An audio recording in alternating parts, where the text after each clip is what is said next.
Good evening বন্ধুরা, তোমরা সবাই কেমন আছো?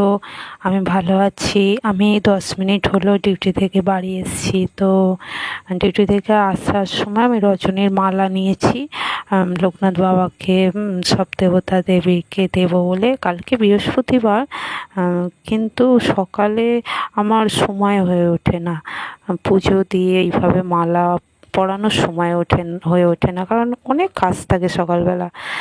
করতে করতেই আমার সময় হয়ে যায়, 6টা 10-15 হয়ে যায়, আমায় বেরিয়ে যেতে হয়, কারণ ট্রেনের সময় হয়ে যায়।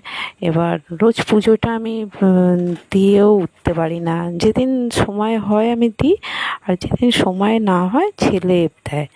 রোজ আমি পুজোটা দিয়ে যেতে পারি না, তাই আমি ভাবলাম আমি আগে ফ্রেশ হয়ে, তো আগে আমি আমার ঠাকুরকে মালাটা পরাই। তো এখানে দেখো লোকনাথ বাবা আছে, অনেক দেবতা দেবী আছে, এখানে আমার শাশুড়ি মা শ্বশুরমশাই আছেন, ওদেরকেও মালা দিচ্ছি। তো ভগবানকে সেবা আমি করতে পারি না বন্ধুরা, কারণ অনেক আমি খুবই ব্যস্ত।